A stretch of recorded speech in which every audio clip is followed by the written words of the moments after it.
tous, j'espère que vous allez bien. Bienvenue sur After Fight. On se retrouve aujourd'hui pour une nouvelle vidéo, nouveau podcast. Ngannou s'est fait voler les gars, clairement c'était le combat. J'ai envie de dire c'était l'un des combats de l'année, franchement qui était attendu. Là on avait une opposition, on avait Francis Ngannou. Bon, on le présente plus les gars, c'est un monstre, champion de l'UFC. Il était parti un peu en conflit, enfin c'est pas un peu, il est parti en conflit avec Dana White et sa ceinture à l'épaule. Il représentait l'UFC dans la boxe anglaise ce soir-là. Il affrontait Tyson Fury.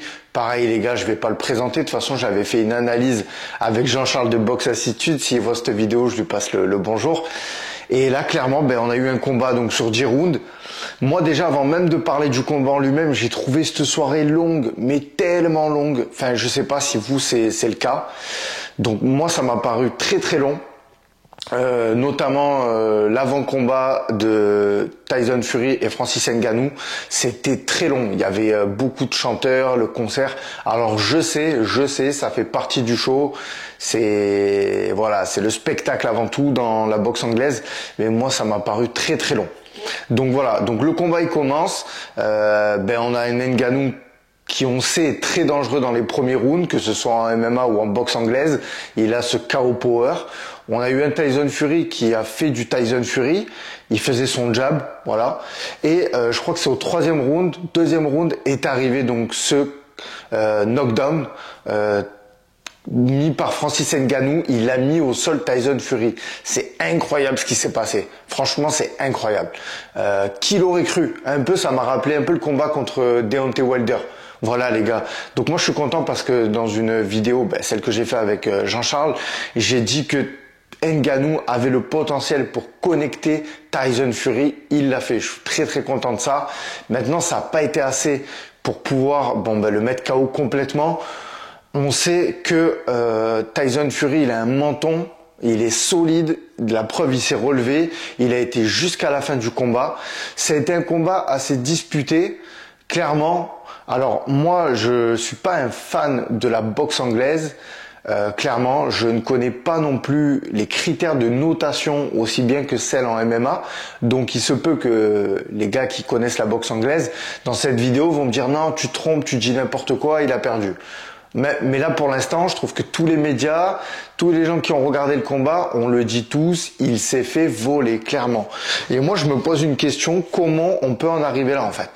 Comment on peut arriver dans ce sport aujourd'hui à que on ait des vols? Voilà. Alors je sais que les juges n'ont pas le même angle de vue que nous, les spectateurs depuis notre télé, mais quand même. On part du principe que ce combat il est serré, quoi qu'on en dise.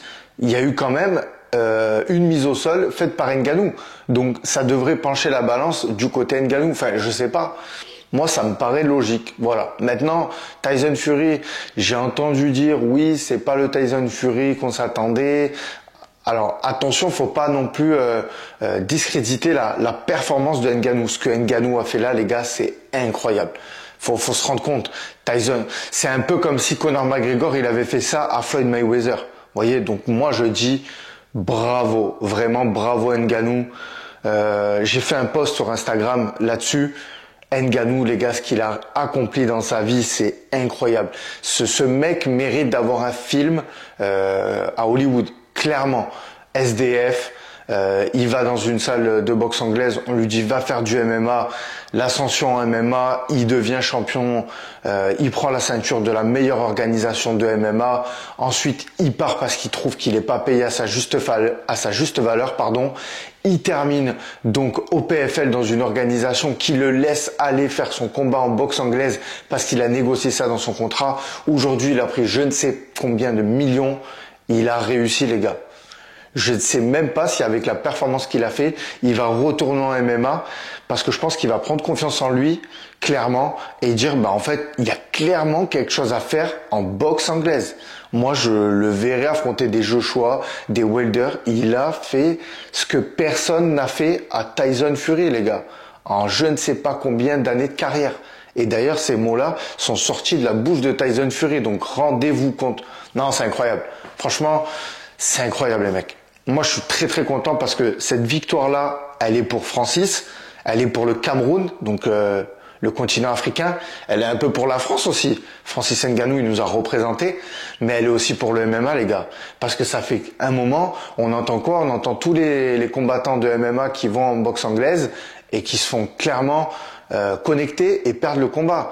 Donc là, on a un combattant, voilà, de MMA qui est parti en boxe anglaise et qui a réussi. Il y a eu ce vol, voilà, je l'ai dit, ça malheureusement c'est pas dans les mains des médias, c'est pas dans les mains de Francis Ngannou. Enfin, c'est pas dans les mains. Oui et non, parce qu'il aurait dû le mettre KO. Voilà pourquoi c'est important de terminer les combats. Maintenant, attention, hein, c'est plus facile à dire derrière ma petite caméra que sur le ring face à ce Gypsy King. Voilà, en tout cas, le show était beau. Franchement, l'Arabie Saoudite, ils ont fait ça bien. Voilà, j'ai dit que c'était long le concert, mais quand même, c'était un concert. Faut se rendre compte que organiser ça dans une salle, je crois, il y avait 20 000 personnes. Cristiano Ronaldo, Mike Tyson, Conor McGregor. Enfin voilà, les gars, j'en passe. C'était une soirée de dingue. Moi, ça m'a fait plaisir un peu parce que là, il y avait pas d'UFC. Donc c'était un samedi soir boxe anglaise, ça fait du bien. Dites-moi vous en commentaire si ça vous fait plaisir un peu de voir des combats comme ça de boxe anglaise un samedi soir au lieu de regarder du MMA. Et aussi, dites-moi, je pense que c'est le sujet principal de la vidéo, est-ce que Ngannou s'est fait voler? Voilà les gars, mettez-moi ça en commentaire, je vous lis et je vous réponds. N'hésitez pas à me suivre sur Instagram. Si vous voulez aussi rejoindre le club privé donc de l'After Fight, l'After Club, vous avez le lien en description. Voilà, je vous souhaite un bon dimanche et je vous dis à bientôt.